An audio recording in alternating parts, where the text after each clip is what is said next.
Psalms 45 verse 7. Thou lovest righteousness and hatest wickedness. Therefore God thy God hath anointed thee with the oil of gladness above thy fellows.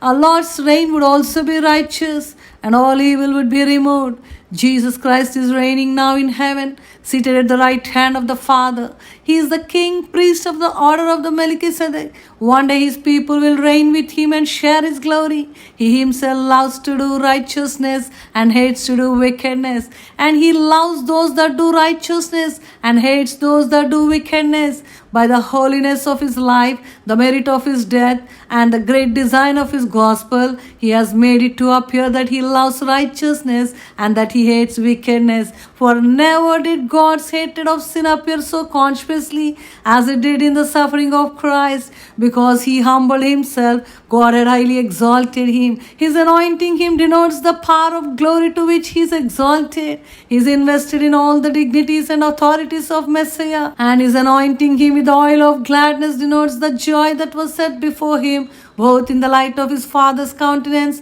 and in the success of his undertaking, which he shall see and be satisfied. This he is anointed with above all his fellows, above all believers, who are his brethren and who partake of the anointing. They by measure, he without measure. But the apostle brings it to prove his preeminence above the angels. The salvation of sinners is the joy of angels, but much more of the Son. In 1 Samuel 16:12, Lord said to Samuel, Arise, anoint him, for this is he. The Spirit of the Lord came upon David for that day forward. It was strange that Samuel, who had been so disappointed in Saul, whose countenance and stature recommended him, should judge of another man by that rule. We can tell how men look, but God can tell what they are. He judges of men by the heart. We often form a mistake judgment of characters, but the Lord values only the faith, fear, and love which are planted in the heart beyond human discernment. And God does not favor our children according to our fond partiality, but often most honors and blesses those who have been least regarded. David at length was pitched upon. He was the youngest of the sons of Jesse. His name signifies beloved. He was a type of God's beloved son. It should seem David was least set by of all the sons of Jesse. But the Spirit of the Lord came upon David from that day forward. His anointing was not an empty ceremony. A divine power went with the instituted sign. He found himself advanced in wisdom and courage, with all the qualifications of a prince, though not advanced in his outward circumstances.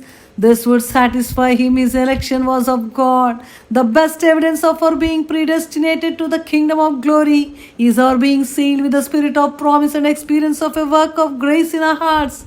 In Luke 3:22, we see the Holy Ghost descended in a bodily shape like a dove upon Jesus, and a voice came from heaven which said, Thou art my beloved Son, in thee I am well pleased. Thus was a proof of the Holy Trinity of the three persons of the Godhead given at the baptism of Christ. This was a real visible appearance and was doubtless seen by the people. The dove is an emblem of purity and harmless, and the form of the dove was assumed on this occasion to signify probably that the spirit with which Jesus would be endowed would be one of the purity and innocence. The poor are commonly best disposed to receive the gospel, and it is only likely to profit us when received with meekness.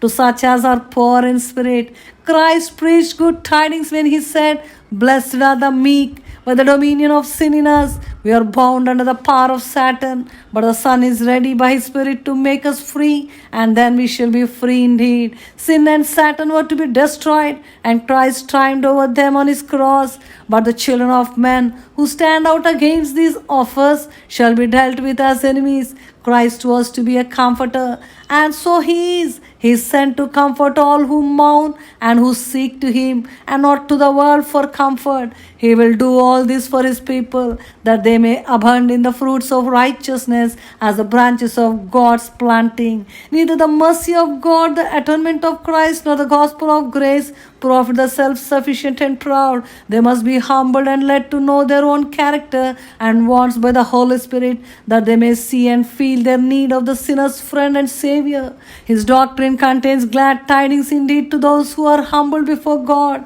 God resists the proud and false deceit people who scruple not to tell lies or commit frauds. Let everyone be jealous and diligent to reform his own heart and ways, and to do this early, ever mindful of that future, most awful morning, when the King of righteousness shall cut off all wicked doers from the heavenly Jerusalem. May the Lord bless his word. Amen. Thank you. Praise the Lord.